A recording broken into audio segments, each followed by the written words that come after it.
This live stream brought to you by the Excelsior Citizen and these generous sponsors. Our Excelsior Springs Hospital, where better care is right in your backyard.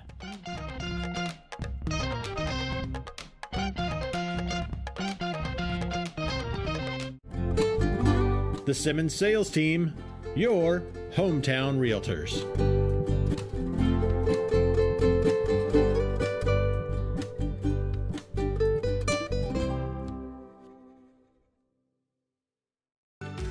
Whether we're talking about our dedication to preventing and restoring power outages, our pursuit of safety, or providing the best member experience possible, we are relentless in serving our communities.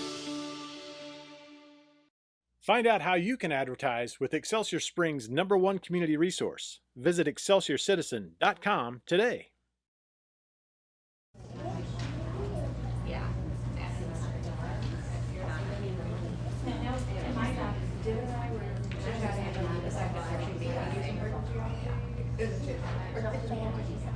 Good. I think that was the right call.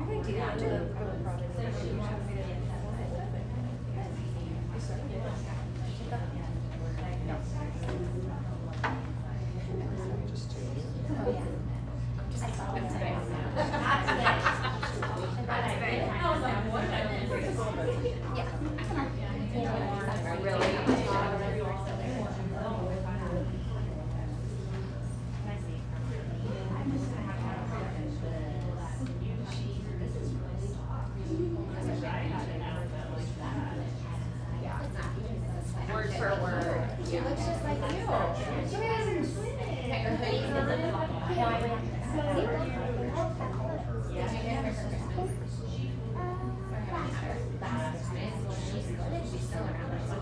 No, I know. She's well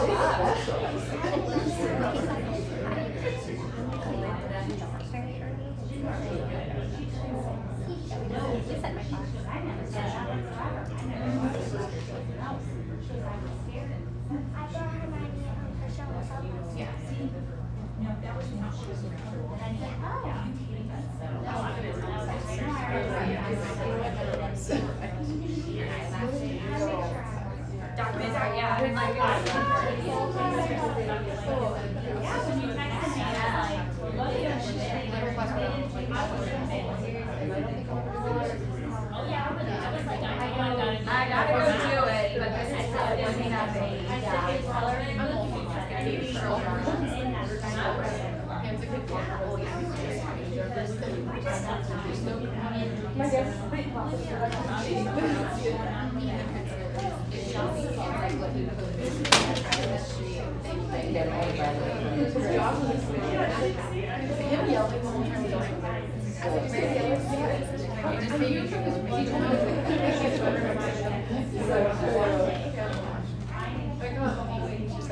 let's get to it. Let's go.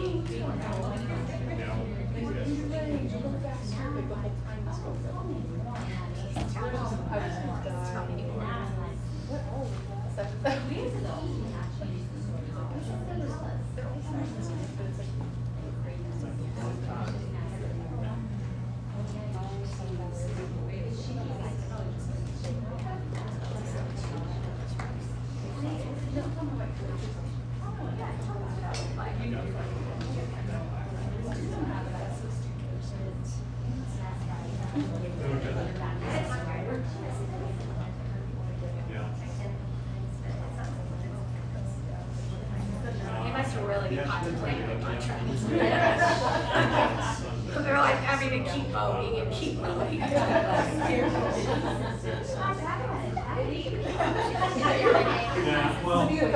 Yeah, I'm like, did you just stuff my torch out? Like, what? Yeah, that's your video I spoke about. Yeah, I'm like, they're all like,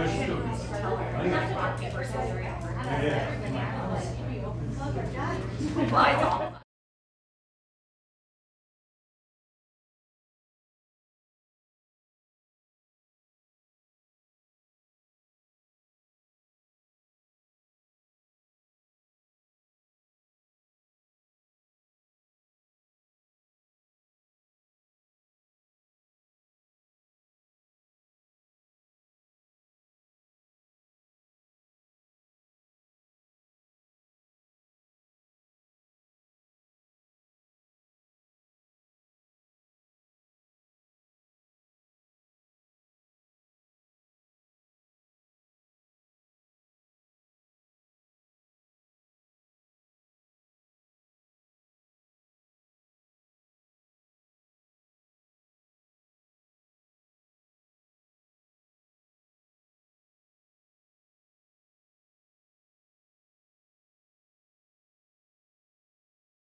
Just the shoes. Actually, in reality, Avery lost both my shoes at the high school when she found them. Oh, and I was like, you know what? And I was right. I was like, no, she's not the door. Sixth grade. 8 hours. I was like, 8th grade. What is wrong with her? For those wondering what was going on, the board was in closed session. We're waiting for them to convene, and the meeting should be starting soon.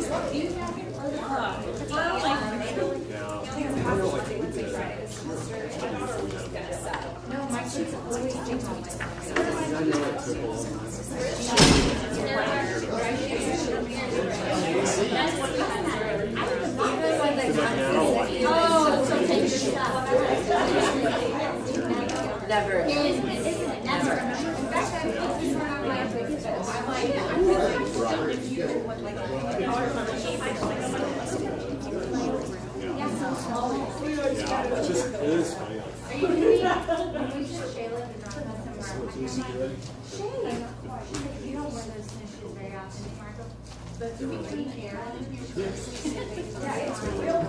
Mark, like this is on you. Never have. Don't make it better. Doors open. In fact, these are a little big, and I bought them. She goes, I sent those shoes back to what are you wearing? I was like,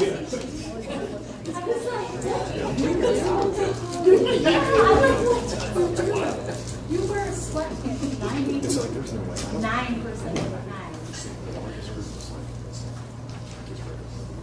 What you got in that bug there, AG? I did, and What you got in that bug? sorry. She doesn't even know she's just really excited. Didn't even know what I asked. I was just really excited that you recognized them. Yeah, right. I wish I could have captured it. I didn't create your own coffee. I'm living my best life. I did. I was like, I'm going to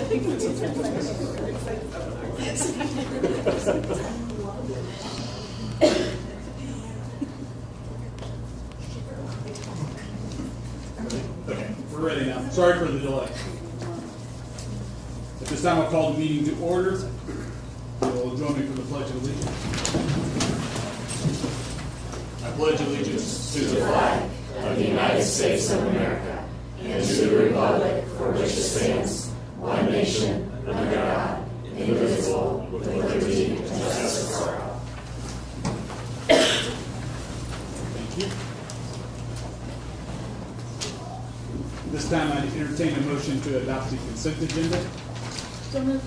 First by Kalen, second by Darren. All those in favor? And that passes 7-0. Yep.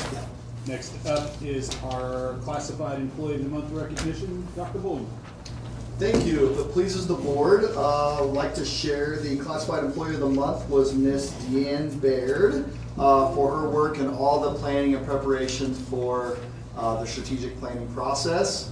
Mr. Ruby nominated her, but really there was a lot of time, extra nights, weekends, and then having to type in front of 27 people in a room on a big screen, which can be very intimidating if you've never done it before. But just really proud of her work, thankful for the work that she dug in on. Ben, anything else you'd like to share? That was awesome, yeah. So she was very appreciative. I told her we would have a moment of silence of 15 minutes if she wanted to show up and give a speech. She declined. I also told her she needed to wear the tiger necklace for 30 days. She also declined, but she's very appreciative of the award. So if you see her, thank her, shoot her over an email. She did a very important piece of the process. So thank you again.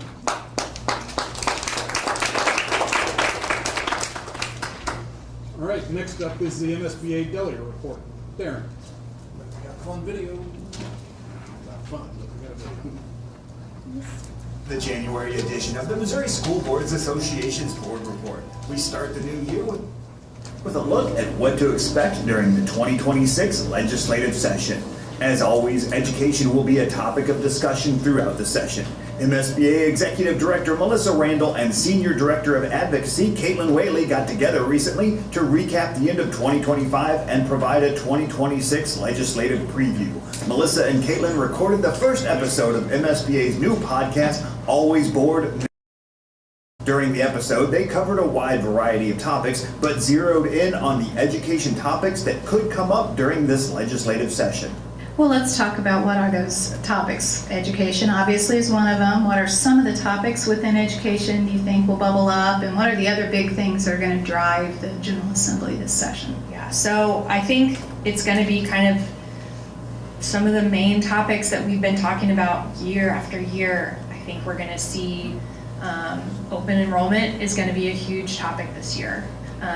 Another topic that I'm certain is going to come up is expansion of charter schools. Right now, with the exception of Boone County, who got its own special law, charters can only be expanded in when there's a subpar kind of accreditation status, and there's not any schools that currently are in that, which was a point of contention at the DESE hearing, at the Senate Education hearing this week. But I do think that people are going to look to expand, to create new ways for charters to exist outside of those categories. Caitlin says that one topic in particular could be a focal point of the session, and it greatly affects public schools. I think taxes is going to be the topic during session. I think it's a complex issue, and it's an issue that everybody is talking about in one way or another. And you're right, there's a big push on the property tax front, there's a big push from the governor on the income tax front. Somebody made a comment to me a few weeks ago that it seemed like nobody has a plan, and I said, no, I think the problem is that everybody has a plan. And so I think, I do think that both of those will be on the watch list throughout session. And I don't know if one's gonna win, if somebody's gonna find a path forward for both of them. Obviously, property tax is incredibly important to schools, and we have been closely monitoring and engaging with other groups that are interested and focused on defending local services, local schools, and that funding stream, because that is what keeps Missouri schools afloat as 49th or 50th, depending on the year, in state support for public schools. Like, that is how our schools survive and exist, and that's why we're so worried about Senate Bill 3 and watching that lawsuit so closely, and that's why we're going to be extremely involved in advocating for why that funding is critical for public schools. To listen to the full legislative preview, visit the MSBA website for links to the podcast. New episodes will be released every month to not only keep you up to date on the latest during the legislative session, but also year-round conversations on the issues, opportunities, and stories shaping today's schools. Speaking of the legislative session, MSBA's 2026 Advocacy Series starts this month with the first Legislative Lunch and Learn, which takes place on January 17th. There will be monthly lunch and learns through May, and of course there's MSBA's Advocacy Day on Tuesday, March 10th. Advocacy Day activities begin at 9:30 a.m. at the Mill Bottom in Jefferson City, with the Student Showcase in the Capitol Rotunda in the afternoon. And finally, school safety is always an important topic. And with that, the most important school safety gathering ever held in Missouri is coming soon. Join us April 22nd through the 24th for the Missouri School Safety Conference in St. Louis. This statewide conference is hosted by MSBA Center for Education Safety in cooperation with the Missouri Department of Public Safety, the Missouri Department of Mental Health, and the FBI St. Louis Division. This event is built specifically for those at the forefront of school safety. Principals, superintendents, school board members, school safety coordinators and directors, mental health professionals, SROs, and other first responders. You'll find sessions on crisis mental health, threat assessment, incident command, emergency response, and so much more. If you've been navigating the new requirements of Senate Bill 68, this conference is for you. And if you have the ultimate responsibility for keeping students safe, this conference is for you. Together, we can lead, prepare, and protect, because our students deserve nothing less. For more information about the Missouri School Safety Conference, visit the MSBA website. That's it for this month. Thank you for allowing us to have some time at your board meeting, and we'll see you in February for the next MSBA board report. How people in the 1920s got their...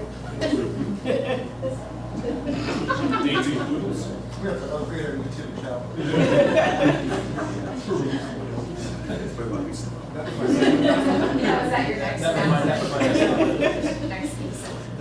That's what we're bringing next month. Next up is Adam F., Superintendent's Report. Dr. Bull. If it pleases the board, I'd like to give an update from around the district for December or any upcoming January items. So let me click up here. Luckily, we won't need YouTube. Sorry, my phone's listening, or my watch. So looking at just operational versus expenses update. So this is December, as of the end of the month of December. So if you look here, revenues are down. Let me see if I can zoom this up so you guys can see it a little bit. If you look here, revenues are down a little bit. Looking and going through the training, just with my mentor, digging into finances, our expenses have kind of leveled out this year just through different things we've done through the HR audit, through what we did through food service, what we did through the financial planning, the revision of the budget. Where we're behind here on revenue leads to a couple different things. So the first one is, as of this year, so really December, January, some of February, when you really get your big chunks of money from really taxes. December, we were behind like $700,000. So you normally receive between 1.1 and 1.3, and we really had only received about 400,000. No rhyme or reason behind it besides just timing. I know they delayed some of the timeline requirements as far as the confusion around the senior citizen tax credit, so they delayed some of the timelines. Speaking with finance mentor, there's no rhyme or reason behind it. That should level out. We should get what it is we're expected to get as long as our collection rate stays the same. And our collection rate's been between, honestly, 98 and 101% with delinquents over the last like 20 years. So we have a pretty good average there. I don't see that changing much. But there's about 700,000 less there compared to last year. We're about a quarter behind on title payments. Not our fault, just reimbursement process and how it got delayed. So there's some revenue we'll be seeing that's reimbursement. So the expenses have already been spent. We just haven't got the reimbursement from that yet, just due to delayed timing. We're down about 200,000 in Prop C from FY25, which was expected just in how they did the financial planning state formula. And then trying to keep a very complicated thing as simple as possible. So we're down about $200,000 or $300,000 from state foundation payments. So essentially, if they fully fund the formula, we get our percentage per student, and that's our monthly payment. And how the state normally does that is you start low in the fiscal year, and then you kind of ramp it up towards the end, and so you'll actually get more than the state payment to make up for the less you were getting behind. Because of state revenue and how it's coming in, they haven't ramped that up yet. So hopefully they start ramping that up, and at the end of the year, we end up getting what we were hoping to and what they told us were through the full funding of the formula. What we know is they don't necessarily have to, because last June, the last fiscal month of the year, we didn't get the full SAT. Good news from the state of the state today from the governor is that it sounds like they still plan to fully fund the formula. Some of the other things that aren't formula related were conveniently left out, so it'll be interesting. We need to listen to that, listen to legislative updates, and I'll cover that later. But we just need to pay close attention to that state funding formula, where we're at, if they deliver on that, and if that starts ramping up to where it needs to be as we face some of these times. So those are all revenues. We should be ahead compared to last year. Those are some reasons and some big chunks as to why we're not. All money that we still plan to get, that's still budgeted to get, we're not necessarily in control of that based on how the revenue goes in this year. So go from there. So just to, I think this is my 3 or 4 part attendance series that I've been training you guys on. So just trying to teach you different things. Brett and I have had a lot of conversations about this because it just becomes more confusing as I try and teach you more about it, because every different area in education wants to use a different percentage or way to calculate the percentage. This was an important piece of data that is in your strategic planning notebook. Something that we shared with the strategic planning group as we went through that process. So here's just historical enrollment data for our district going from 04-05 to 2025-26. What you'll see there is we're down about 820 students over that span. So over about, was that 20 years? Right? Am I math right? Yeah. We're down about 821 students. We'll talk about how that impacts funding. That does include a large reduction in the enrollment at Job Corps, and what that future does impact our district. But there's something, I'm always thinking about next steps, how to plan for that, how to be strategic. Something that we need to do next with this is we need to look into having a true demographic study done. I know we did one through our long-range facilities plan. What you see statewide, if you look at 25-26, look at the one column all the way over to the right, you see 171. That's a pretty good average for our district when you look at classes, right? If you look down through there, you got some 166s, some 170s, some 180s, some 190s. Usually for us, classes, cohorts, if you look at all 12 of them, all 13 of them, they're going to average out to about 175. Then you see a drastic drop to kindergarten at 145. We kind of call that our COVID class, right? So if you think about 5 years ago, not a lot of babies were being born. Put your own assumptions into that as you want. As I talk to other districts, they're seeing a very similar thing. What we need to know, what we need to do a student study on as we go through a new long-range facilities plan, as we start planning operationally, as we start planning how to be efficient, as we start planning for class sizes and teachers, is that something that we can expect moving forward in our community? Is our community staying the same? Are people just having less babies? It's hard to know that. You can look at your pre-K, kind of average that out. We had one less class this year to begin the year. We have one more class now. So that's not a true demographic study, just saying we have about this many in pre-K.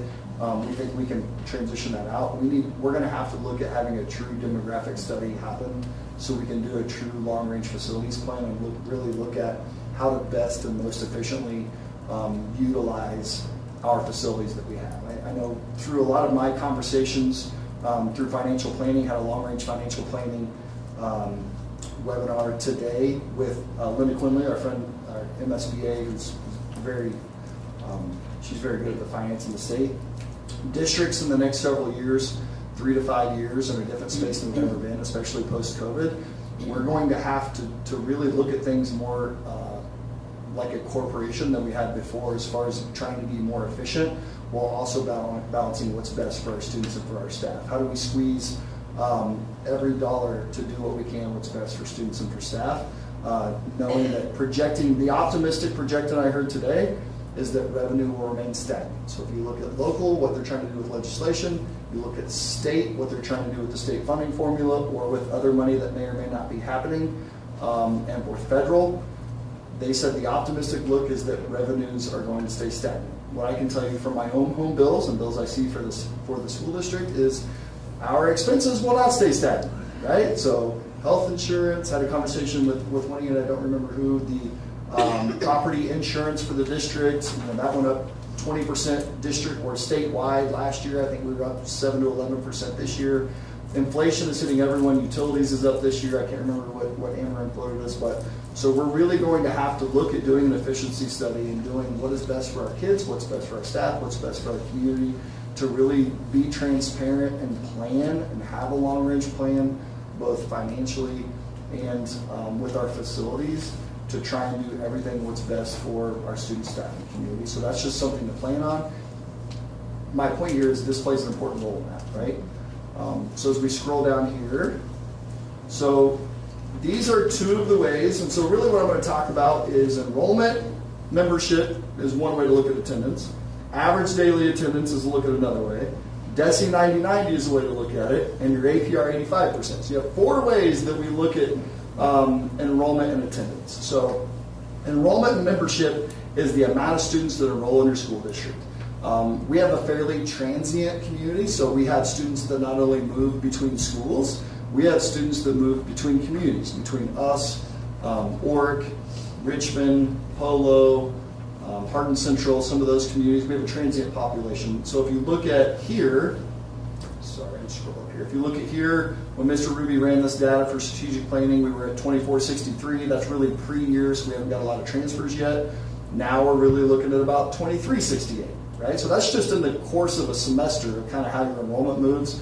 But what we have to plan for is when we get back to school, or when we're planning now for next year, what we have to plan for is the amount of students that are enrolled, right? Because they could show up on any given day. And some days we have great attendance. and some days we don't. But we have to plan based on enrollment. We're not funded based on enrollment. So we're not funded based on the 2463 or the 2,368 students that are actually enrolled in Power School Online. The way we're funded is based on 90-90. So that's your right column over here. So 90%, that's what we call our DESI attendance. You'll hear principals talk about 90-90. That's the percentage of students that show up 90% of the time. So if you do some quick math, if we have 169 school days, you can miss 16 days and still have 90% attendance or better, right? What we show that we have is, with 24-25, we have 80% of our students show up about 90% of the time. So we're really only funded for about 78 to 80% of our students. And that's calculated by minute by student. So if you're here for a week, whether you're 100 minutes you're there, they do the calculation. And so while we're having to staff, while we're having to have facilities for 100% of the students, because that's how many are enrolled, you're only funded for, like for here, for 80% of those. And so that can be tough planning wise, right? Which is why it's really important to hear attendance. The most important reason why it's here to be here every day, to partner as a school and a community and as families, is because every minute you miss is learning that you're not getting. We talked about that in the first 2 parts of my series, right? This is just the funding as we lead into the balancing of the budget and those types of things. The good news is, as you look here, we're above state average. We're above where we've been. We've increased every year for the last 3 years. I think what we're seeing is the work that we've put in, we continue to see a little bit of growth. Some of your job a little down here, but we've continued to put the work in pre-COVID and COVID. A lot of districts are facing this attendance issue for the first time. They traditionally have really good attendance, and they're just now facing it for the first time post-COVID. So I think that's where you can see where we're a bit above state average in some of these things the last 2 years. As you look at attendance, so APR, the way that we're graded, so 90-90 is one way, enrollment's another way, how many kids are enrolled in your books. Before I go to APR, just the average daily attendance. So if you take how many kids are there on an average day, right now we're at 92%. That's the way you used to be funded, right? Your ADA, 92%. So you can tell, just if you compare those 2 things over 20 years, there's a 12% drop of what your revenue would be per student. That's important, right?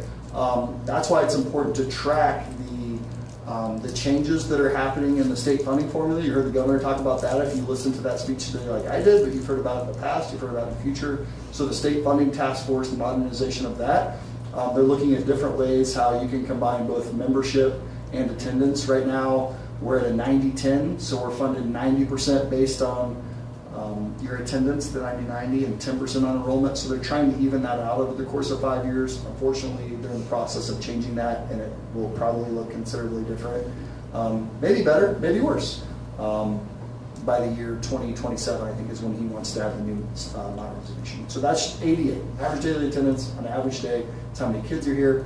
90%, how we're funded, what percentage of your kids show up 90% of the time. Everyone tracking? Thumbs up, thumbs down, there we go, we got some teachers in the room. All right, 85% attendance. So what percentage of your attendance show up 85% or better? So that's how we're evaluated on the APR. So if you scroll down here, 85% attendance, it's great, we're above state average, I love it. Unfortunately, where it shows for us is points possible are 4, points earned are 2. So if you think back to what our APR this year, we had 69.5%, really that 70 is the threshold you're trying to get to. That would have put us at 71.5. Am I right, math teacher? Got it. Yes. So just right there can help get you above that threshold. Again, this is a financial, now grade card reason why it's important to be at school every day. Again, going back to the most important thing is if only 80%, and we talked about this in the first 2 parts, if on a given day, if only 80% of my students are showing up 90% of the time, which means 20% of my students are missing likely 20 days or more, I'm just reteaching the same stuff all the time, right? So, and we talked about this before, I have a son in 6th grade, when he misses a math lesson, you're like a week behind, right? 5th grade, elementary, sometimes it's easier to do some small groups, some ways to follow up, but it is still difficult on a daily basis to try and be reteaching when you have 20% of your kids not there all the time. And so that's why I know attendance is something Mr. Gilkey and Dr. Miller are at the APR conference right now, that attendance is a big thing that they're pushing down there. The most important reason for attendance is we need to be at school every day, partner with our families, to get kids to school every day because of what they're missing on learning. It also impacts us on the APR impact, right? That's really important. Also impacts us on state funding and where we're going with that. So lots of different reasons to kind of bring this full circle on why it's important to be there every single day. Looking at what that impact could look like. So again, when I ran this, we had about 2,364 students enrolled. So just looking at that compared to the number that we use for strategic planning, there's 100 students off right there, right? So that, again, you're planning for 24, now you have 2,364. But again, we'll just use this as an example. So if our total students enrolled are 2,364, our ADA is 2,090 present per day. So on average, 2,090 students are there. Students who count towards funding. So only 13 of that 2,364 are students we're being accounted for. So there's 550 students that we're having to staff for, that we're having to facilities plan for, that we're not being funded for. If you kind of extrapolate that out, the way our state funding is, they do a local tax effort, right? And that's part of it. So the way we get funded is $43.90 per year per student if they reach that threshold. So every 2 to 3%, or about 60 students, improvement adds roughly $200,000 to $400,000 in funding for our district alone. So think about what that could do for our budget if we were just getting funded on enrollment, right? So which is why I like hearing that conversation happening from the state funding task force. I like hearing that they're talking about enrollment versus attendance. But also just look at as we continue, as parents and families, as you hear these things, it's both the learning and the funding. These are programs that we can do, teachers that we can fund, staff things that we can do as well. Like all of this goes into the same pie that helps pay for everything. So both your academics and financially and the grade card that gets presented about us to the state, all reasons why attendance is important.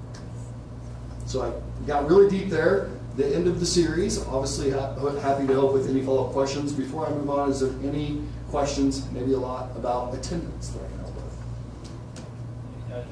I appreciate this, and you've been patient with the questions I've had. I've just been trying to put this in context. I mean, even going back to the time I was a student here, which you need to go further back in the trends to capture that. But it's always been said, that our attendance is not good, and I'm just trying to understand, well, what's that mean? What does really bad look like? Where are we at? Where does good attendance look like? That's why I asked in December about the state average. Yep. That gives us some encouraging news, but I'm not sure that sends the right message, because I think, and I saw this, the strategic plan summary says we want to do better than this. We want to do 90%.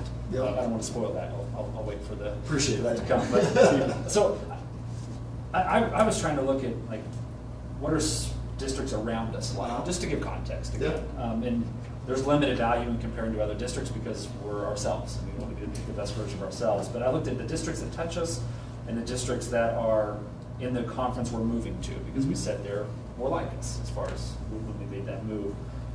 We're at 84.4%. I'll share this if that's okay. Yeah. The high was Cameron, 91.5%. The low were the St. Joe districts, which the St. Joe districts, that's a big district, but 81.1. So we sit kind of in the lower third of that. I don't know if that's useful to anyone else. It was helpful to me just to try to put the numbers in context. Great to put it in context. I would urge you to be cautious because there's a bunch of principals out there that are going to hire you to come run some data for attendance. But no, I do appreciate the context. I think that's good to look at because I think through the conversation, having not looked at this, I think my assumption was just because I know ours isn't great, that it was going to be below the state average, just knowing that even if we're 1 percentage point above or a tenth of a percentage point above it, it's a little encouraging, but I think we still know there's work to do. There's 500 students we're not being funded for, or there's 500 students that are missing more than 17 days. I mean, we have teachers in here that are in the classroom every day. That's hard to teach, right? That's hard to circle back to. So I think that's why it's important to continue to partner with our families, with our community members, and just to help share that information and the importance of why it's important to be at school every single day. If you're sick, we don't want you coming and touching all the doorknobs or looking at all the water fountains, but if you can come, we want you to be here if you can come safely, because it really does, you missing impacts the entire class. In elementary, that impacts 25 kids. At the high school, that impacts 200 kids that you share 7 classes with. And so it really does have a big impact on the day and what teachers are able to do day in and day out. So. Well, I think at the elementary level too, it impacts those foundational literacy skills we know students need, and if they miss out, it's a big chunk. I'm gonna go even further back than Brett, when he went to school. But when I was in school, and I'd have to go back and look at board policy too, we have a policy on attendance. If you missed X amount of days, you were retained. I'm not sure where we're at, with our current board policy with attendance. Yeah. If there's anything like that.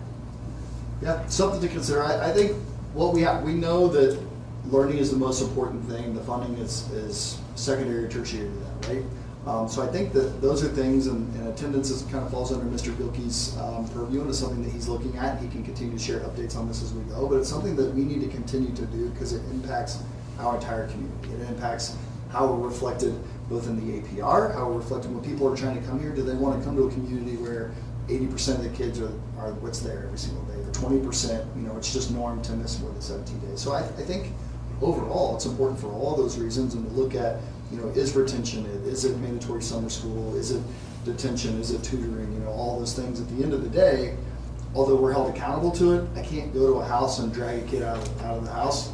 I've been a principal before, we've all tried it, it doesn't work, right? So sometimes we're being held accountable for something that we really don't have a lot of impact on, because I can tell you I've been in all these classrooms. The kids, when they're here, they like being here, right? It's not that we're not creating an environment that kids want to be in, it's just creating that importance and the value of being there every single day with our community and with our families. And what our 3-year trend shows as we continue to improve is that we're making positive steps in that direction. So what I try to share with our principals when we were sharing this is, it's a lot. Sometimes it feels like you're spinning your wheels and you're not going anywhere. I know we have staff that serve on attendance committees, and sometimes you're having the same conversation with the same families. But what this data can show, even if it's minuscule progress, we are ahead of state average. We have to continue to do better, and we have made positive strides over the course of 3 years. And so we kind of need to stay the course with that and keep that conversation.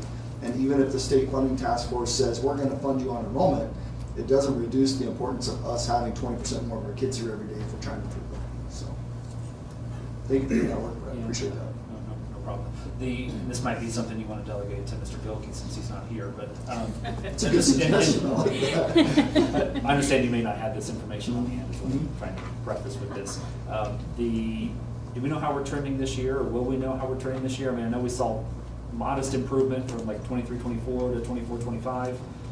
Yeah. Do we know if we're trending, so I increase or a decrease or flat? So I have some of those numbers. I know the buildings do a good job of putting their yearly update in the board, so you can look at that. I did run the district average daily attendance.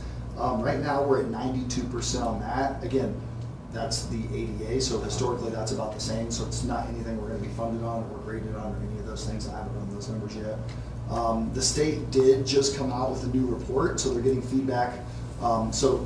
Misty she does our power school and runs our attendance for us. So they just came out with a new report, which somebody in the room have to work with the reports. You got to be creative sometimes, because Desi likes to hold you accountable to something but not show you how to run it. So they are sharing with power school people a new report they've created that shows the 85%. So it's not going to help us on funding predictions, but it does help us on where you're tracking with APR. Right now it's anywhere between 0.5 to 0.75% off, so they're getting feedback on that and how to run that numbers. But at least gives us a better idea, and no, we're not shooting in the dark. So we can work on sharing that. ADA is about the same. Our ADA is great. The thing I like about tracking the 90/90 is you really have an idea of 20% of kids are missing more than 17 days. Like, that's a lot. Okay? I don't like being funded that way, but I like knowing the data and tracking it that way. So, good question. Thank you. Anything else on attendance before we move on? You guys are all excited? Thanks for being good students with your thumbs up, thumbs down. Exit tickets before we leave.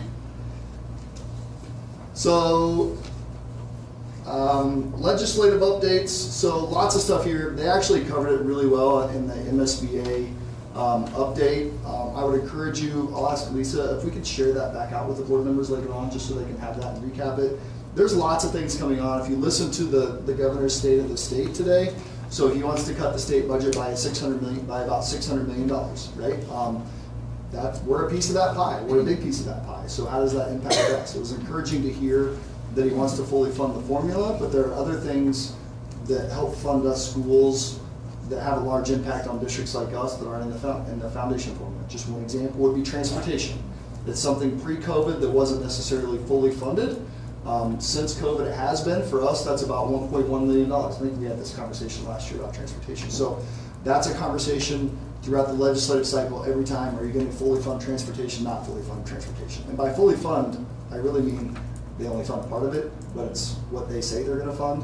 For us, that's about 1.1 million. Well, if you look at our budget, 1.1 million is a big piece of the pie, right? So that's something, not knowing going into it, we have to prepare in May for next year, assuming this is what's happened the last 5 years. Also, right now, the state budget is fairly stagnant, so the state revenue. So we're about 2% up, but when you take into account the impact of the capital gains tax, removal of that, will probably be about 2% down. So as you hear things, legislative initiatives like removing of income tax, which is about 65% of the state budget, when you hear those types of things, it's really important to be an informed voter and knowing what's the plan for that, so that way we just know how to adjust as a school district and how to plan. Believe me, I don't like paying taxes more than anyone else. Just want to hear a plan and be informed on how we're going to continue to fund our schools. It's always a good thing. You know, the impact of the property tax, as she spoke to in the presentation, that's huge for school districts. We are largely locally funded. Any impact to property tax or assessed valuation plays a huge impact on our overall piece of the pie, our overall budget pie. For example, the senior citizen tax credit, that was just on Fund 1 and 2 this year. It did not count in your debt service fund, which is, you know, to build buildings or things like that. So for us, that was an impact of about $130,000 with the senior citizen tax credit this year. And that's expanded to include debt service, which they've already voted to expand next year. That hit to our revenues goes from $130,000 to about $250,000. And so that will expand over time.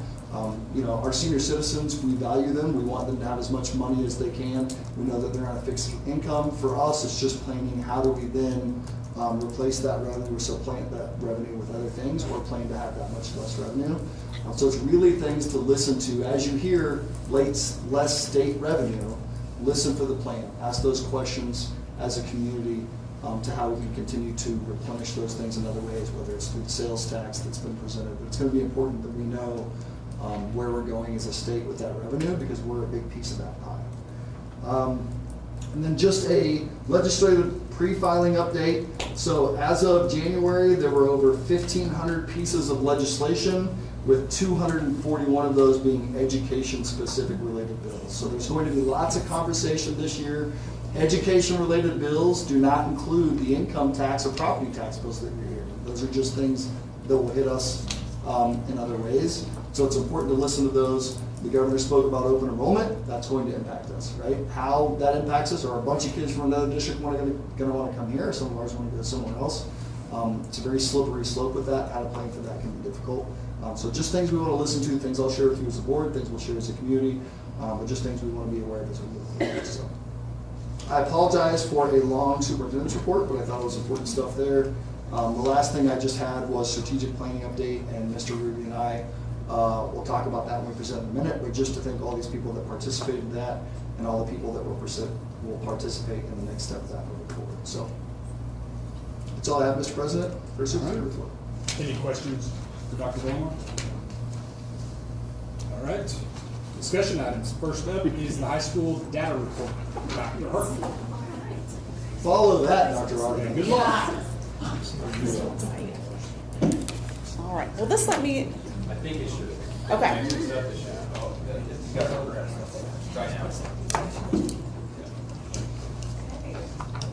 Wonderful.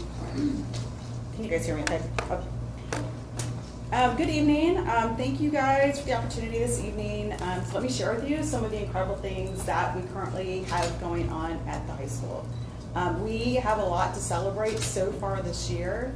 From our boys soccer team capturing the conference championship, to our wrestlers placing at high-level competitions, to our speech and debate students bringing home multiple awards, to our theater program lighting up the stage with The Little Mermaid, and a national merit semifinalist for the first time at the high school in about 20 years.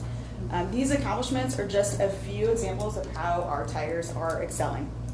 I wanted to start tonight with a couple different program updates and some celebrations going on at the high school. The first is our Tiger Success Academy. Our Tiger Success Academy is also known as TSA. It's under the phenomenal and student-focused leadership of teacher Robin Cole and assistant principal Rick Schwab. TSA serves students who struggle to engage in traditional educational settings. This program houses our Missouri Options program, the Flex program, and other individualized learning scenarios. In this program, students receive individualized instruction, targeted interventions, and community integration experiences.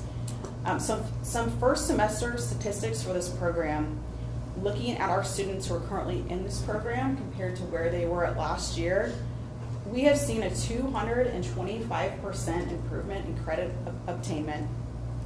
The average attendance rate has increased from 57.6% to 91.32%, and the discipline referrals are down 53%.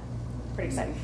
While this is overall a small number of students, these figures are outstanding and speak to the work our staff has put into this program and the commitment our students are making to improve their academic career. This will undoubtedly positively change the trajectory of high school and beyond for these students. Our second program I would like to highlight is our internship experience program under the leadership of Tony Harmon. We are now in the second year of the program. This class allows juniors and seniors to work alongside local businesses for valuable real-world learning experiences.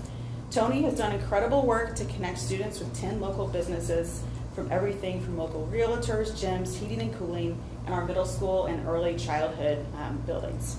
Mr. Harmon commented to me today that these students have seen some tremendous professional growth through these authentic learning experiences. We're hoping to grow this program in the future as it creates high impact opportunities for our kids. Now to highlight some of the exceptional work our staff has done to support our goal of teaching and learning. When it comes to the dedication of students and focus on students and learning, I say this many, many times, but you will not find a more dedicated and hardworking staff.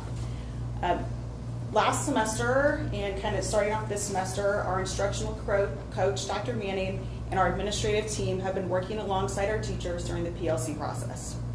During first semester, we developed PLC common commitments. We commit to respecting and supporting all students. We commit to celebrating success.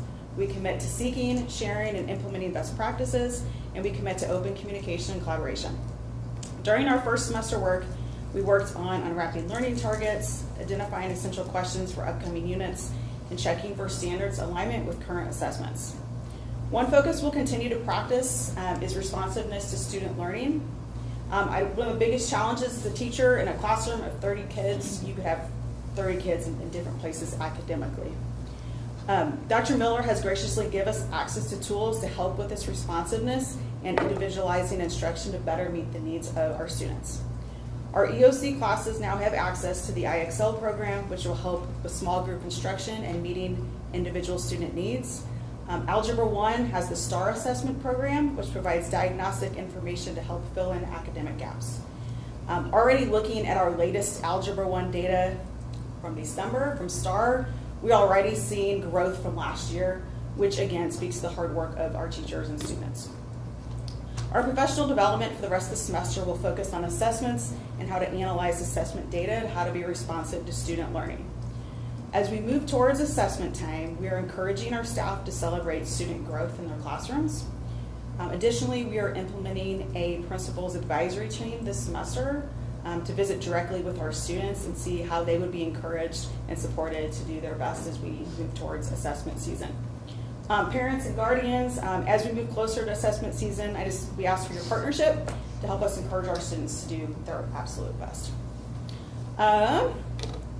We know that building on our academics goes beyond what just happens in our classroom. We know that student discipline and safety impacts what directly happens in our classroom. This year we implemented the eHall Pass program to maximize the time that students are in the classroom. We implemented this tool in October, and we are already seeing a significant reduction in student traffic in the hallways during class time. The data presented here shows the first few weeks of implementation and the number of passes, and also it shows We have fewer students with passes and fewer students taking like extended periods of time on passes. So we've seen more students in the classrooms, fewer students in the hallways. It's been a great success, and one of our admin interns and teachers, Brett McKenzie, has taken the lead on that and done an excellent job.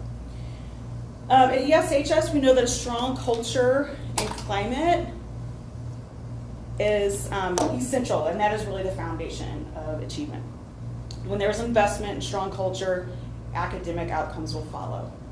Ms. Updegrove, one of our very talented assistant principals, started a committee to create a day each quarter on our half days to create new and fun experiences for our kids. We implemented 2 of these days this semester that had a variety of incentive, intervention, and enrichment opportunities for our kids. Some of our sessions included ACT tips, history mystery, canvas painting, financial aid 101, etc. We had a lot of success and joy in seeing just different experiences with our kiddos. We love celebrating our students and staff with student recognitions for excellent attendance, student spotlight awards, and students of the month. This year for our staff, we implemented what's called an Eye of the Tiger Award, and that's given to one staff member each month, and also the quarterly Prowl Awards for recognizing staff for the following: purposeful decisions, relationship building, outstanding instruction, wisdom in the content area, and leadership with students and colleagues. We will continually to intentionally focus on our climate and culture by building in culture builders when we meet with staff and celebrating our students and staff. Thank you again for the opportunity to share the work that is happening at the high school. I'm very proud to be a Tiger and work alongside our staff who show up every day, committed to every student, every class, every day. We are excited to continue our momentum into spring and finish the year strong. Are there any questions that you guys have for me? Question? Nope. Thank you. Thank you very much. Thank you.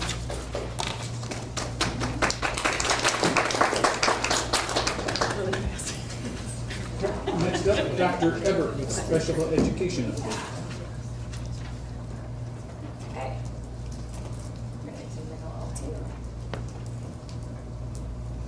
Okay, thank you guys for giving me some time tonight. I just, in the world of special education, December 1st is a big day. December 1st is the day that we submit our child count to DESE.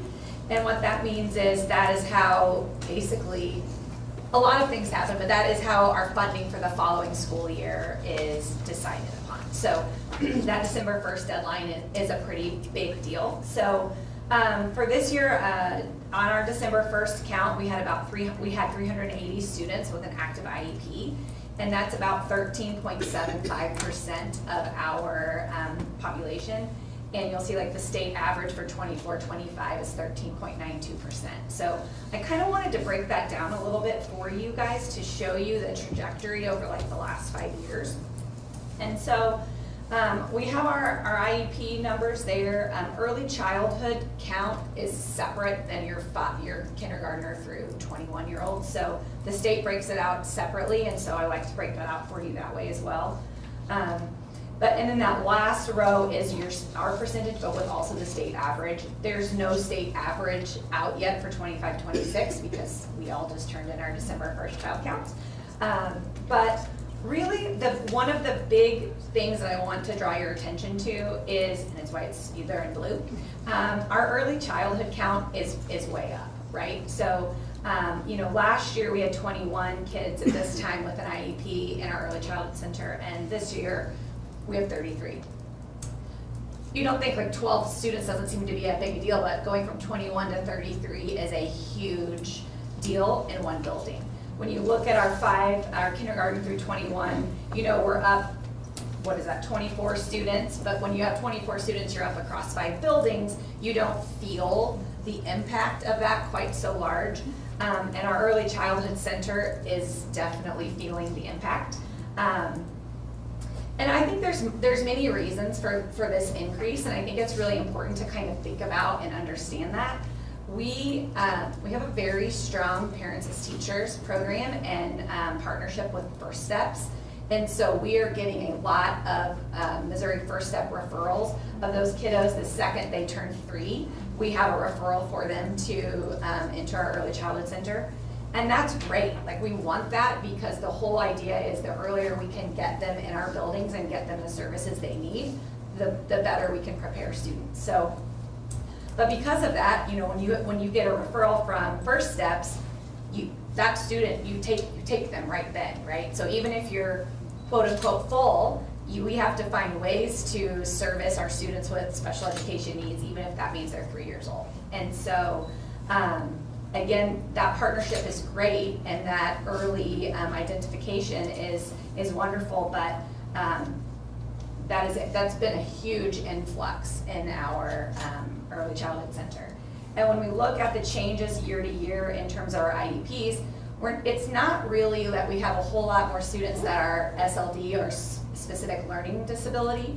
Our categories where we're seeing a big influx in numbers are autism, emotional disturbance, and OHI or other health impairment, which is where you find a lot of ADHD-related things.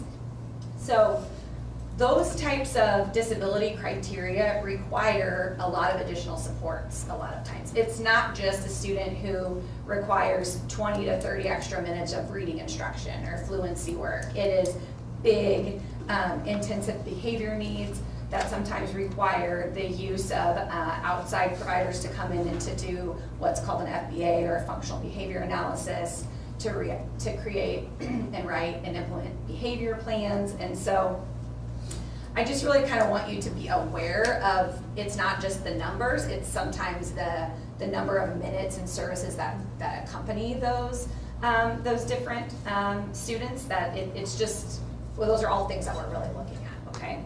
So the other thing that I think is really important that we talk about is this slide that talks about the disability criteria and placement. And so basically what this is showing is, of all of our students, of our 344 school-age students, so this is our 5-year-olds through, through 21, how much are they in a regular classroom? How much are they in a special education classroom? And so these are the ways that the state looks at it and then basically makes sure that we are kind of in line with state average. So if you look at our number of students and our percentages with the state average of 23-24, which is the last year that they use to assess us, we're pretty much in line in most places.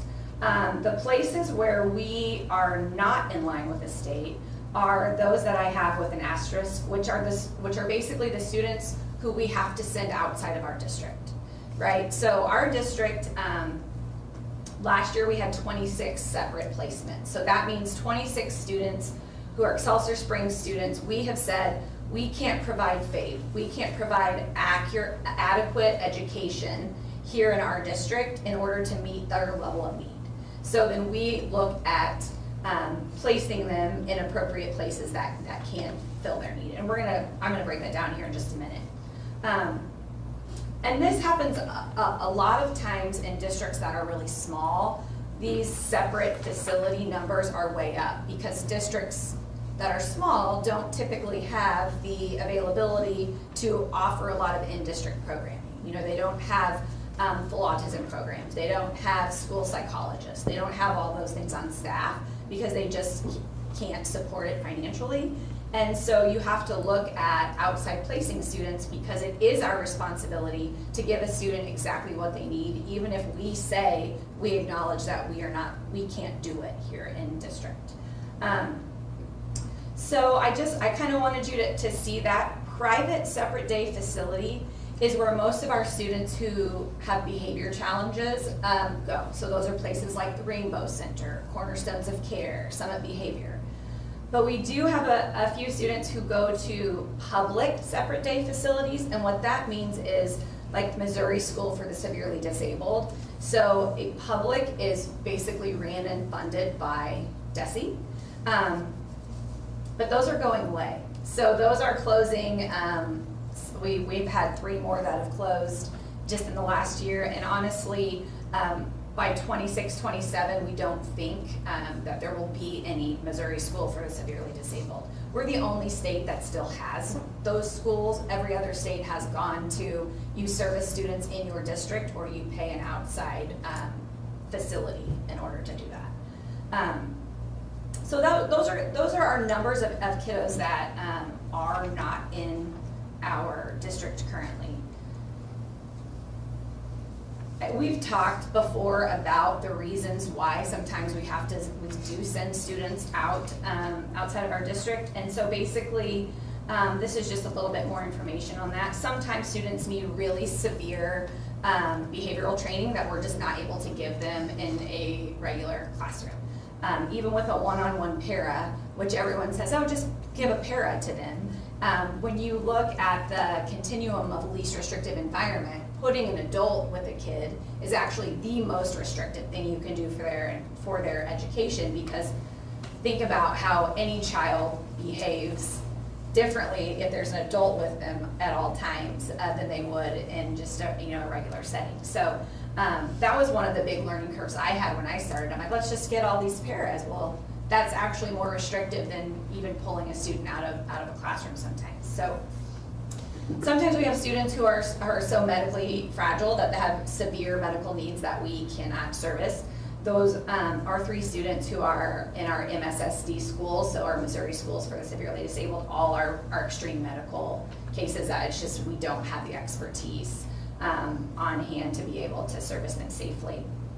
Sometimes they need really specialized equipment and sensory things that we cannot provide in district. So those are the big reasons that we tend to, when we make a decision to send a student out of district, those are the reasons why we do that.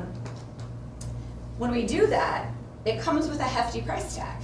So one of the things that I've really been looking at in my first few years here is how much are we really spending, and where can we expand in district programming to try to best serve the needs of our students, but to also reduce cost. And so I wanted to just kind of break this down for you. So of the 26 students last year, we spent just under $2 million to educate those 26 students. So that's an average of about $73,000 a student, when your typical student cost about $13,000 to educate. So a huge difference.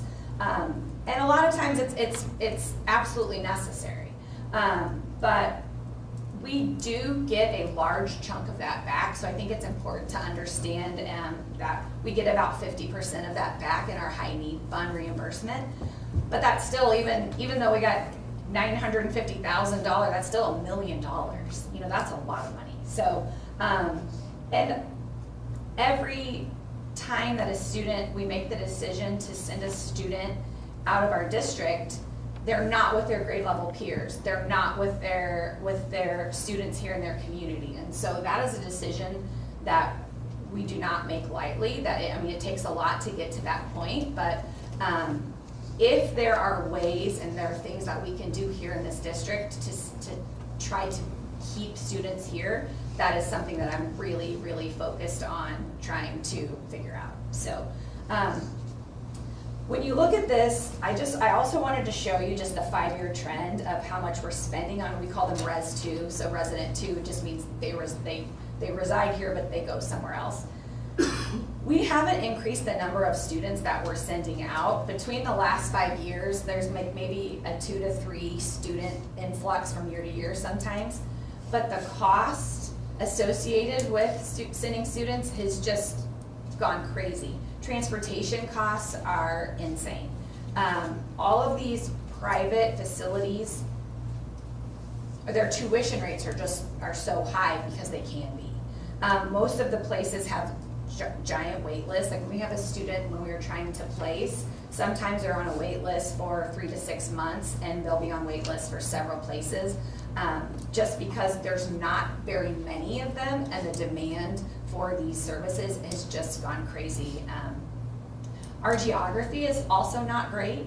We're really lucky that we're not like in the Boot Hill or in other places of the state where we don't have places around us, but even our closest Res 2 places students on the bus 35 or 40 minutes one way every day. And we have some students who are on a bus or a van more than an hour.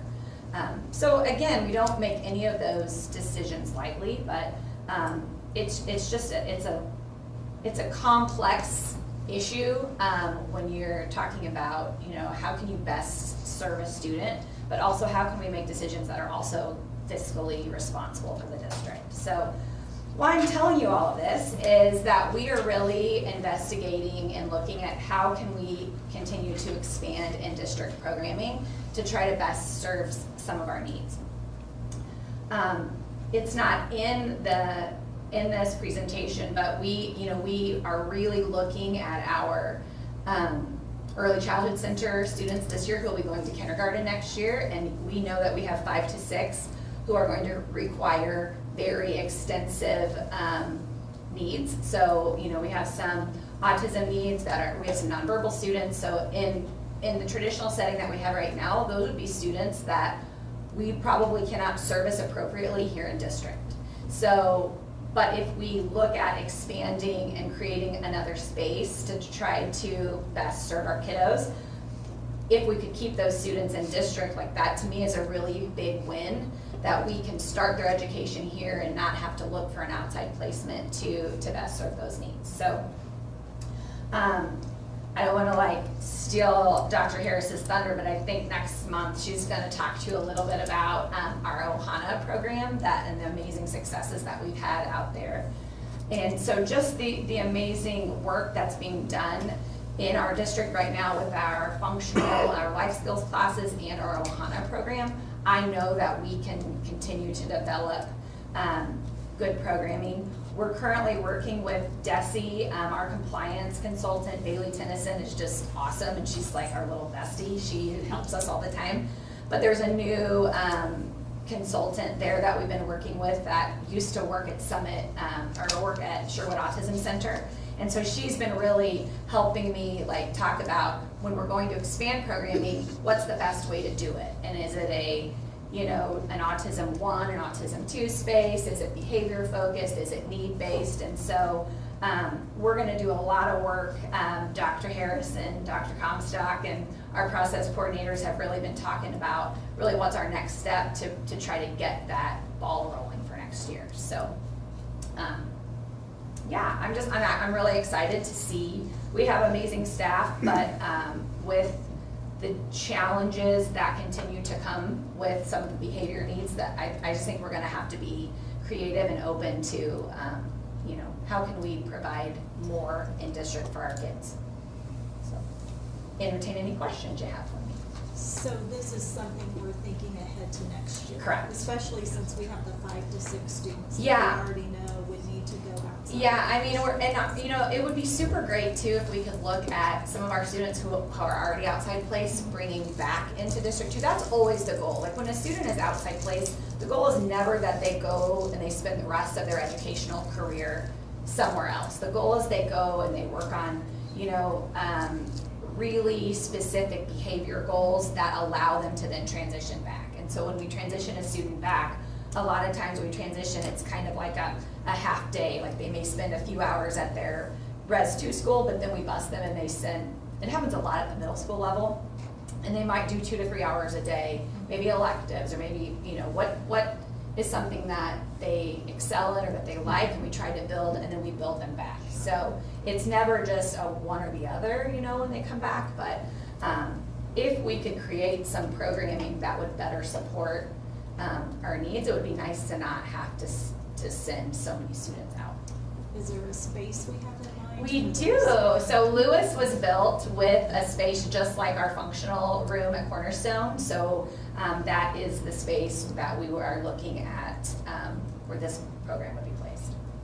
I know a lot of regular classroom teachers, many times before students are identified, they really struggle because they don't have the training to support these students.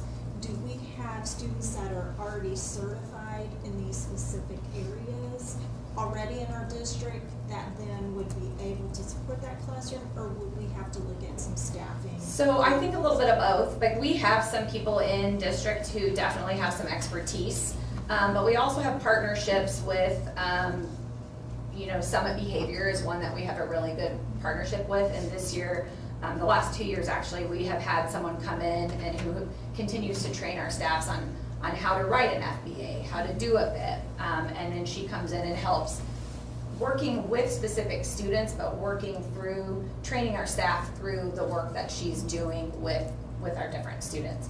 The Bailey and, you know, our help at DESE, they've come in several times with us this semester, and they just continue to say, we love coming, we'll come as much as you want, and we're like, careful what you wish for, because we're asking for a lot. But they will, and they've been so, and they're free, and they've been so wonderful and so helpful. And I really do think, like, our process coordinators have grown so much in the last 2 years, and it's all because they are so willing to, they want to learn, and they want to do these things to best support our students and our staff, so. I understand the funding and the need that we Yeah. need to really watch that. I just want to make sure that, you know, we have staff that Yeah. are trained to Yeah. support that We- without and I- putting a burden on other staff. And I think or like that is feeling overwhelmed. why we're really leaning on Dr. Harris and Ms. Bogart at Elkhorn, because the work that has happened in that space in the last 3 years is just, it's phenomenal. And, you know, not that you can bottle that and duplicate that, but we have the skill set here in our district to help us to translate that success to another space in our district too, so. That's awesome. Yeah. Well, we're gonna hear about that next I think time, so. next I month. think she's gonna talk about that next month. Okay. Intent. Start Yes, preparing. please. Of Yeah, the, hopefully. of the 900,000 that you get reimbursed, if you bring some of those students back in and we can service them in district, will we still continue to get some of that funding, or is the funding like predicated on the fact that they are out of district? That's an excellent question. Now, a student qualifies for high need fund reimbursement anytime that you spend 3 times the average whatever. So for us, it's right at 30 grand. So we get, not all of that high need fund reimbursement is always students that are outside place. Typically it is, but we had a visually impaired student last year who was actually we spent the most on that student of any other student in the district, and that student was here in our district because of all the TVI, the vision services he had, his one-on-one para, the aide that had to ride the bus with him. And so it's not just Res 2 students that you get reimbursed, but typically every student that is Res 2, you get reimbursed. If the average tuition for a private space is $7,000 to $8,000 a month per student. And then you have transportation costs and para costs and all those other things too, so. We have an obligation to serve all of the students that are in our district, right? And when we identify students that need to go out of district or they have other needs, do you find that the families are typically aligned, or do you feel that we as a district are making decisions because we can't serve their student? It's not because we don't want them to be in the district, it's for the good of the student and the safety of others and themselves and all of that. Do you feel like that most of the families align and understand and they're with you on that, or do you feel like there's like high emotion and well, I definitely think there's high emotion, but I think most of the time we have found that through partnering with families that they understand and that they know that we want what's best for their student, and we could make the decision to just say, we'll leave them here and let them, but we're not gonna grow them and we're not gonna be able to help them reach their full potential. But all of that happens with communication, and all that happens with, you know, it would never be everything's great. Oh, IEP meeting, we think we should send a student. Like, there's a progression for that LRE, that least restrictive environment. And so typically by the time we get to that conversation of like, we really feel like we cannot provide them FAPE here effectively, we've had lots of conversations and we've tried lots of things, whether it's a reduced schedule, it's a para, it's all the different things before you get there. So is every single situation perfect? No. And do we always agree 100%? No, but I think our administrators and our special education team that do such a good job of communicating with parents that I don't think it's a complete shock when that happens in most cases. All right, any other questions? All right. Thank you, Dr. appreciate it. Looking forward to next month's update. All right, next up is the approval of the 26-27 school year calendar. Dr. Bullen. If it pleases the board, on behalf of Dr. Miller and the calendar committee, I would like to present the 2026-2027 school calendar. The big change here that you'll notice is a big piece of feedback that we heard from staff, both when we went around the buildings at the beginning of the year and then through the calendar process, is two big things. One, more time when they return from a break, so either return from summer break, returning from Christmas break, and then also some type of fall break. So for the last, 5-10 years at least, so our students have had all of Thanksgiving break off, and we use those first 2 days for PD. Now that we have regular PD every second Friday, we're getting more of that more timely, and it created the opportunity here to be able to flex those 2 days, one to the beginning of the school year, one to January when they come back, and then staff will then have that entire week off like students do. So no change to families, no change to students, so when they're here, the teachers are not going to be losing PD time. We're transitioning that to other times. That was a big piece of feedback we heard from staff going around first quarter and then through the calendar committee. And really it's kind of a trend you see statewide, as long as you can meet those days. And then as you see, we continue to meet the state minimum requirement for the 1 or 2% incentive of the 169 school days. So I recommend the board approve the calendar from the calendar committee as presented. I'll entertain any questions. Entertain a motion to approve. So moved. First by Kaylin. Second. Second by Jill. Any questions, comments? Just a comment I noticed, it looks like August 21st, that Friday, that's not a contract day for the first day, maybe on Monday. I know teachers probably appreciate that if they have any last minute things they have to finish up, or if they need to get their own children for school. But we used to do that in the past, and I kind of liked having that flexibility. I think in the past it was that Wednesday we had off, right? It was like 2 days and then a Wednesday off in the middle of the week, so yeah. Tell the committee thank you for Yeah. your hard work. I will pass that along. Will do. Thank you.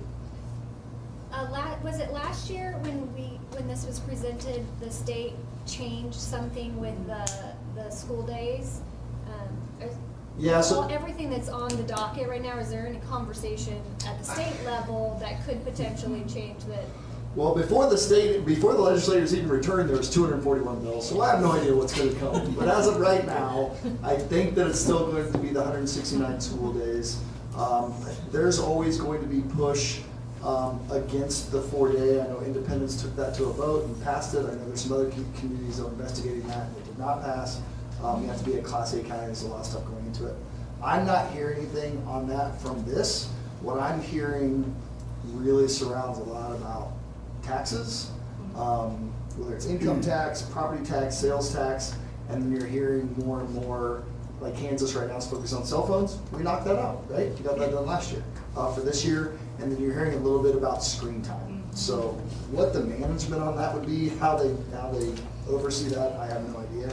But I think if you look at something in that realm, that's what it is. So I suspected that was going to be your answer, Yeah. but asking it because I don't understand why, if we do approve it, I mean, we're going to approve it, right? But when we did approve it last year and then, or the year before, and then the state changed something, I don't understand why we can't put it back in front of the board.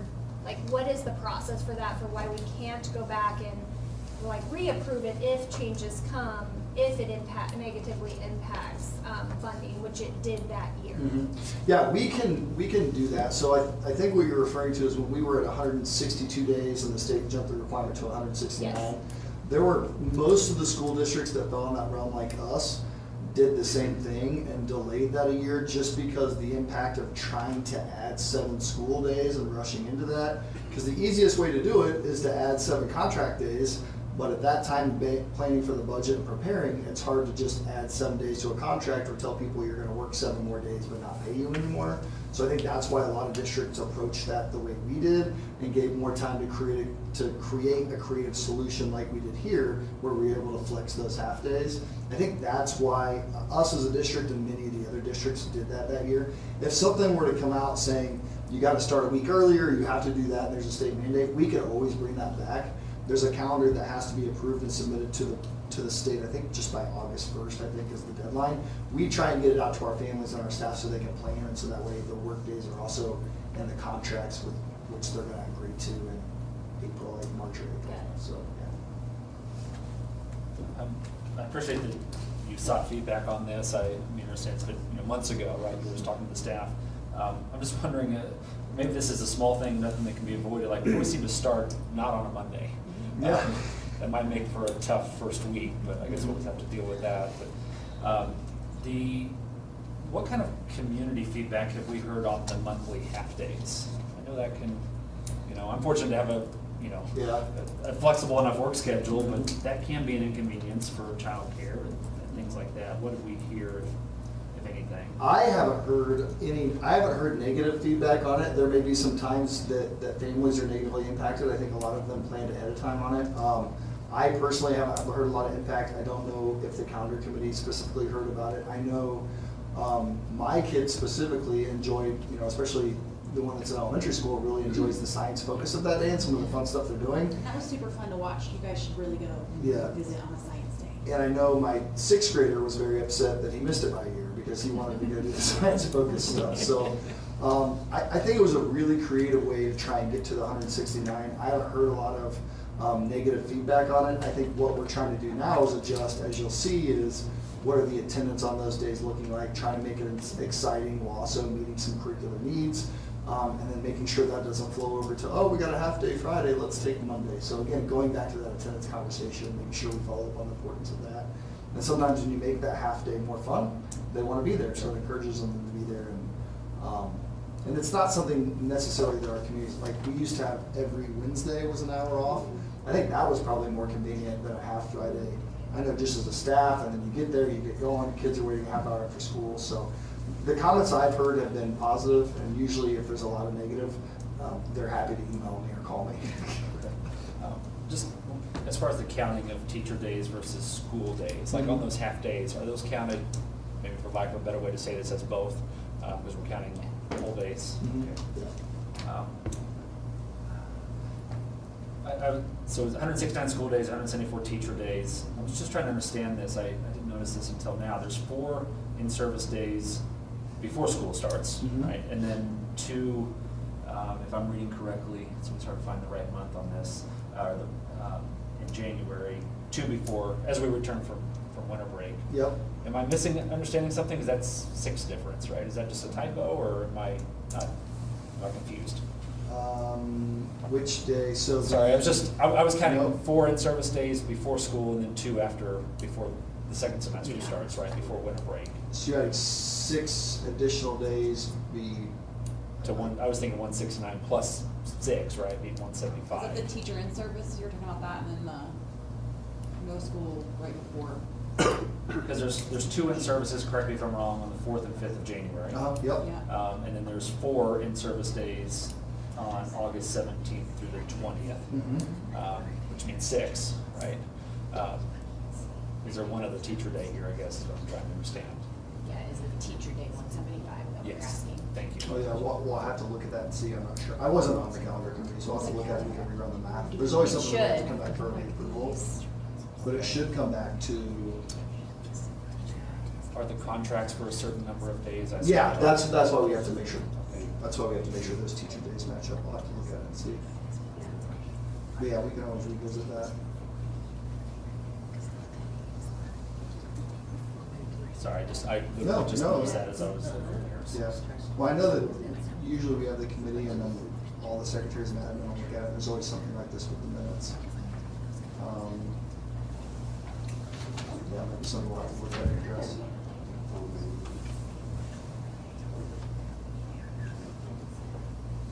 I mean, we can come back or we can table it. Yeah, either way, yeah. So do you want to, so I'll entertain a motion to approve it, and if it needs to be revised, then we bring it back for revision. Does that sound agreeable? You do have a motion in a second. Oh, we do? Yeah. No, we asked that. And Jill, yeah.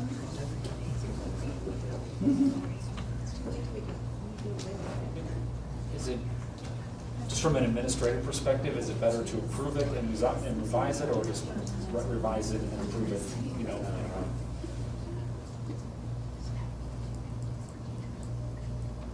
This guy's a doctor. Oh, so I think you're good either way. I mean, we'll bring it back and revise it just so the teacher contract. If you want to table it, have them revise it, bring it back for approval. I think the meat of it is, people have it because it's on there. We want to wait till revise. I think you're good to do it either way, and we will bring it back and revise it with the right dates. I mean, I assure you of that. So it's really the will of the board what you want to do with it on there. So I'm open to either way. But we have the first and the second. So let's go with that, and if it passes, then we'll. All right, so we have a first and a second. Any other comments or questions? All right, all those in favor of passing the calendar as presented with a possible revision? Probably. We put some back. Yeah, the 21st of August. No. He's on those 4 days and then the 2 after break. Christmas break. I'm looking for revision. Mr. Gilkey said there are 2 half-days that equal 1 contract day for teachers. So that half day before Christmas and the half day before we get out for break. So where those are half days, so that's where that extra, it's still 174 even though it looks like there's 6 days. There's no kids because on December 18 and make their half days. Their half days, not for No revision necessary. Okay. Good catch. Sorry for the last 5 minutes. That's 5 minutes. I'll be honest. This happens the whole month around the calendar all the time because the minutes, and then some will put it in Power School, and we're off half a day here, so I appreciate it. And thanks for watching, Mr. Gilby. Yeah. All right, so we have a first and a second explanation as to what we were missing today, or added an extra day. So, all those in favor? And that passes 7-0. All right, our last item up is the approval of Phase 1 of the CSIP strategic plan. Mr. Ruby and Dr. Moore. Mr. Ruby, if you please approach the podium. Yeah. As he was saying, we saved the best for last. We know it's been a long night. We don't want to rush through this because of the importance of the topic. So Ben and I, harking back to our middle school days, will kind of tag team through this process. So Mr. Ruby served as our internal facilitator, kind of going through the process. We spent 3 days in Nixa learning from one of the better schools that's implemented this for about 20 years and learning from their internal expert who's been helping Ben through this, which allows me, as the person not having to be the internal facilitator, to participate as part of the committee, which I really enjoyed having. So this first initial phase, I'm gonna scroll down here. So these are the people who served on this first initial phase, the strategic planning team. So thank you, again, we talked about this last month, though these people donated, volunteered 3 days during the working week away, many of them using their own sick time, personal time, to participate in this process. It was very important. It was also very mentally draining. I know the Friday after this, there wasn't much new learning I was going to be able to do, but it really was a very fruitful and productive meeting. I think that helped get a lot of people in the room that make a lot of important decisions in our district and have their hands on a lot of the machines that help our community. So it was nice to have them in there and get their perspective.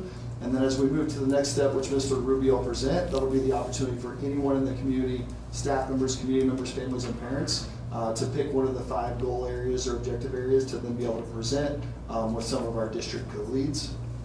So if you see these people, please thank them for their time. As we go through this, we'll give Jill and Trey an opportunity to kind of share their thoughts on the process. So the first thing we went through, and Ben, feel free to jump in anytime. So the first thing we did as a group, we really looked at our beliefs and came to a consensus as our fundamental convictions, values, and character as a district. This was about a half a day or so that we spent on this, and these are things that we identified in small groups, broke down as the larger group, to really what are our convictions, values, and character, not just as a district, but as a community. I think that's an important thing to go back to, which was important to have these stakeholders, is this is what we value as a district, right? And this is where we want to continue to make strides as a community with the people that are most important to our students. Scroll down to mission. We then spent some time developing a mission, which is the declaration of unique identity to which we aspire. So working together to explore passions and pursue opportunities for all learners through high quality education and community collaboration.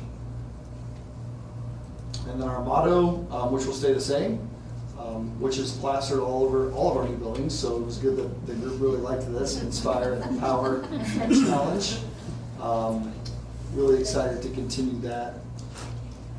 Parameters. So these are established guidelines within which we will accomplish our mission. And these were important to know as we go through this work on these 3 days, but also as a district, as we develop the action steps, but then move forward as a district, coming up with these parameters. These are the boundaries with which we're going to stay. We will always be respectful of one another. We will never tolerate hurtful or harmful behavior. We will never tolerate ineffective employees. We will never limit a student's potential because of assumptions or labels. We will always consider the needs of our staff. We will never continue ineffective practices or ignore evidence that calls for change. We will always be good stewards of district resources, and students will always be at the center of all decisions. How many are there? 4, 8, 9?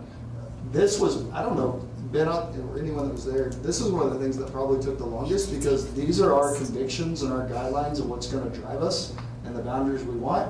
And you have 27 people in there from all kinds of different backgrounds and perspectives and experiences that had to agree on these. And it was a consensus of the 27 people in the room to these things. And pulling each other in bounds as we went through this process and as we move forward as a district, pulling people back in bounds if they start to stray from this, right? And keeping, obviously at the end of the day, what's best for a student, and keeping that as the guiding light there. Objectives are desired, measurable, observable, and demonstrable end results. So every student will graduate with the knowledge, skills, and character necessary to become a productive, informed, competent, engaged citizen. Every student will experience a year or more of academic growth annually. Increase the percentage of students meeting or exceeding state academic performance standards annually. And by 2031, 90% of students at both the district and building levels will achieve an attendance rate above 90%. So as you look at the objectives, the important thing I think that we learned as a group is that the objectives should not be something that we can show up tomorrow and do, right? It should be something that takes a concerted effort. It should be something that we have to develop action plans to try and meet those things. It should be a stretch goal, right? If we are not able to accomplish these things at the end of this, it does not mean that we weren't successful, but were we doing the things and putting the things into place annually every year, working as a group to try and achieve those things, right? That was appropriately, we were talking about attendance and it's on how I felt, right? But these are really things that we talked about as a group, both as a community, as families, and as educators in the room, that we really wanted to stretch ourselves and use these as stretch goals to then try and come up with the next set of strategies. So these, if you look at like big rock goals, these are the 5 things that the group came up with. So these are bold resolutions that dedicate our resources and our energies. And so kind of tag team this here. Strategy 1, instruction and academic achievement. We will ensure high quality instruction that promotes continuous academic growth. Strategy 2, community relations and partnerships. We will strengthen community partnerships, transparent communication practices, and collaborate networks to enhance trust. So you look there, you have strengthened community partnerships, which can mean a lot of things. Transparent communication practices, so always trying to improve those things, and collaborative networks to enhance trust. Quality staff, retention, and recruitment. We will recruit, develop, and retain high quality staff to become a district's choice. I was just talking with the staff, with the administrator today about some of these things. It was a very good conversation. Strategy 4, facilities and operations. We will ensure safe and efficient operations that strengthen facilities, safety, technology, and finances for long-term stability. And strategy 5, well-being. We will allocate resources that proactively support mental health, social and emotional development, and positive behavior. So those are the 5 strategies as a strategic improvement group made up of community members, families, parents. We had 2 students that were on there, and the perspective that they brought to the small group and the whole group was really enlightening. It was really great having them there, and we chose students that weren't seniors, so then that way they can help us follow up on it in the future and get their impact on what they're seeing, how they're feeling, and how the goals are going. I'll let Mr. Ruby talk a little bit about what this means and what we now do with those goals. But first, I just wanted to give Trey and Jill the chance to share, any of your experiences, things that you want to share from those 3 days, the impact of it, impact you think it can have. Still tired. Yeah, it was, like Mark said, you had to have a consensus before anything got put on the board. So of all of those beliefs and all that you saw, I mean, it started with 20, 30, 40 things, and it had to be narrowed down to 8 or 9 or 4 or whatever. And everybody had to agree, or it just got erased and we started over. So it was very enlightening, and it was amazing to see the community in the city who pretty much had the same thoughts that we had in attendance, you know, parents being more involved. It was it was kind of a common thread that was throughout the whole thing, that we were all pretty much on the same path. It was just how we were getting there. So it'll be interesting to see how the next phase groups work to come up with how we're going to do this. We've set what we want to do. Now they get to determine and set up how we're going to get there. So that'll be the interesting part to watch develop. So I enjoyed the process. It also was enlightening to get to know other people from across the district, maybe that I didn't know as well, and to have the students there and their perception of things was very helpful. We had parents on the committee. It was just interesting because I think it cleared up some misconceptions even between like community leaders in the school district and parents and families. I think we hear one thing out in the public and they don't realize, oh, we are addressing that, or oh, we didn't realize that's what you thought. So that was interesting to me. On that day 3, we did an external analysis, so I thought that was interesting. We really talked about issues that can affect the achievement of our mission statement and of our mission as a district. We also looked at factors that can have an impact over time. I think that's the biggest thing we need to remember with school improvement. And those of us that have been in the trenches, we know this. It takes 3 to 5 years. It is a very long process. But I think the piece that is encouraging is looking at growth, like with that strategy 1. And we have to make sure that we celebrate that and we focus on that growth as we move towards the goals. The other thing we talked about were factors that could affect the district, sometimes that we don't have control over, many times, like the political impact, technology, it's just moving at a rapid pace, those type of things. I will say too, being a board member, being on that team, it caused me to do some self-reflection and think about my role as a board member. And am I doing everything I can to support the district? So, and that was good because I have some things that I would like to do and be a better board member too. So. Thank you for sharing. Appreciate that. Like I shared with this group before, and again, I want to thank the board for your support in this. This was not the easiest process to do. This is not the cheapest strategy to do, right? We're using a process that is vetted in some very successful districts and corporations that have done this before.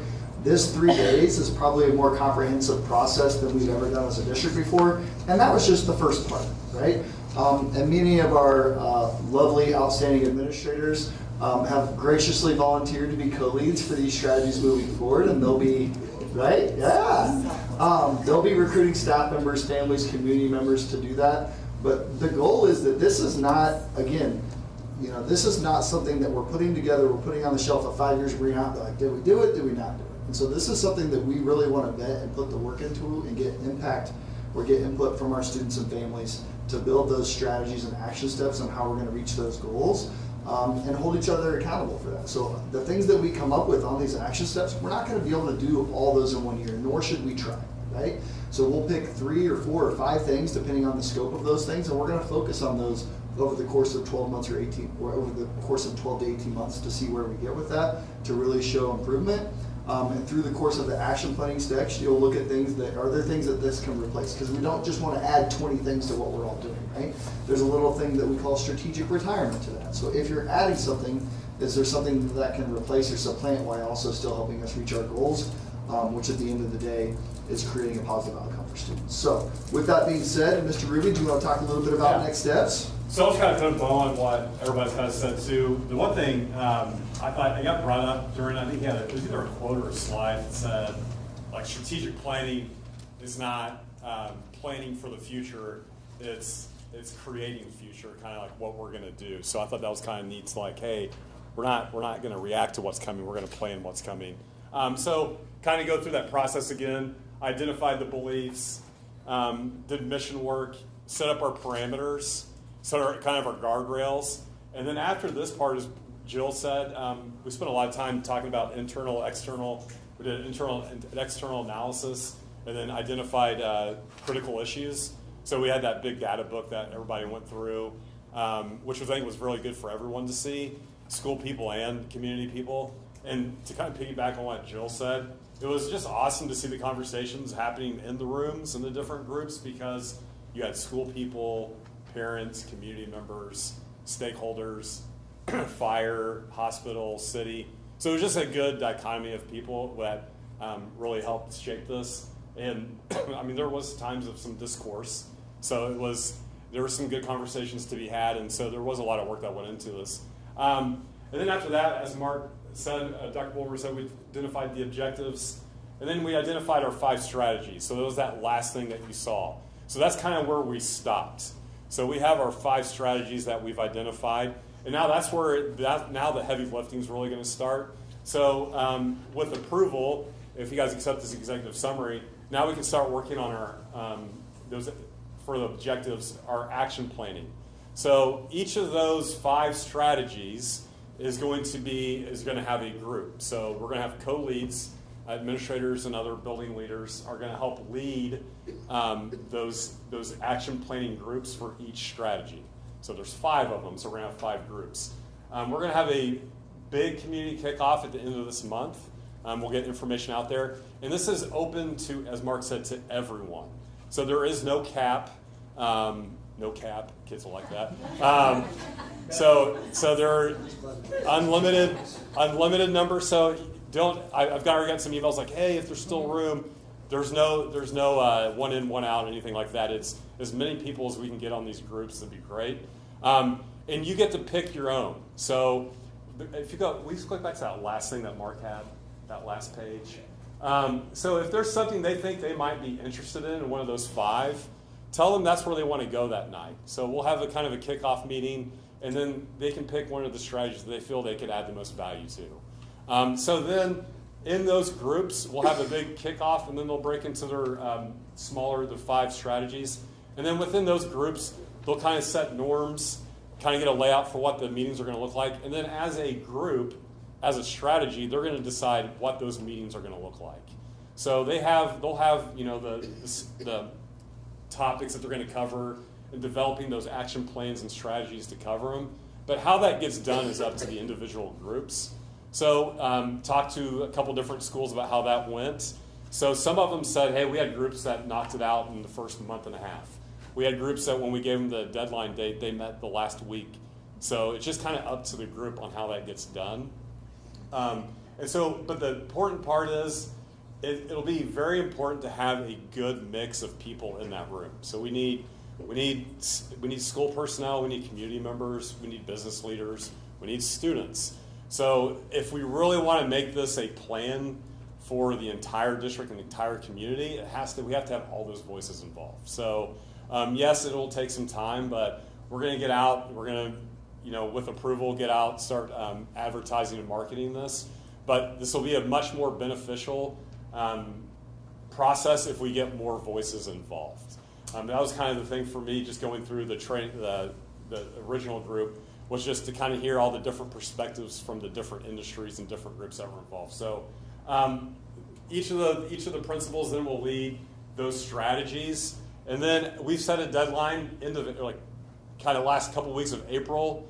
What will happen then is they will have their strategies and action plans completed.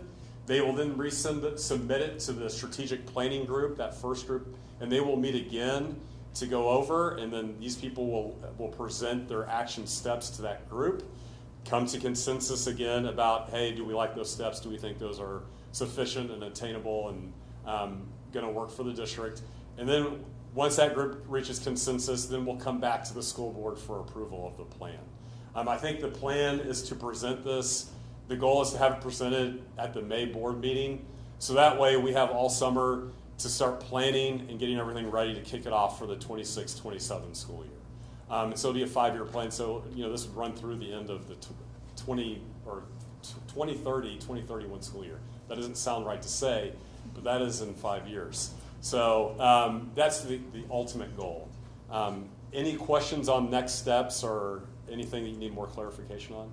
I just wanted to comment. I forgot when I was sharing about the experience. One thing I noticed that we need to really do with those strategy teams is make sure we have some senior citizens. Now, Trey reminded me that when I was on the strategic planning team, that I am a senior citizen. But we have a majority of our citizens in this community, and they are in that age bracket, and we value their input and their insight, and I feel like most of them want to have strong schools.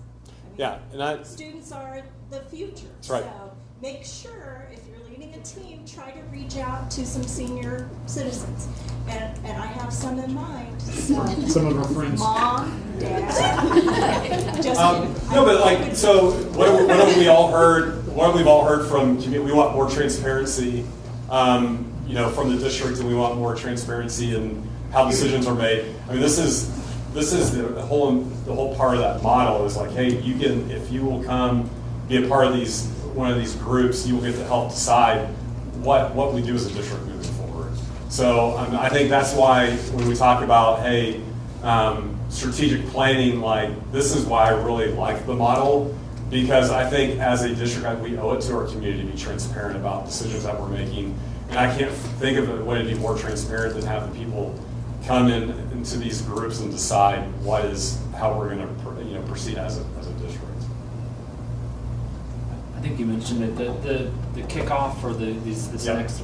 What's the timing of that? Is that you say the end of? It'll be the end of January. End of January. Okay. Yeah, I think we're looking at the 29th. Just waiting on approval to kind of get everything. Yeah. Any other questions? All right, hearing no questions, I'd entertain a motion to approve the CSIP strategic plan executive summary as presented. So moved. First by Darren. Second. Any other questions or comments? All right, hearing none, all those in favor? And that passes 7-0. And that wraps up our agenda for the evening. So, thank you guys for coming out, braving the cold. This time I entertain a motion to adjourn. First by Kaylin, second by Jill. All those in favor? That passes 7-0. So just so you know, my niece was at my house.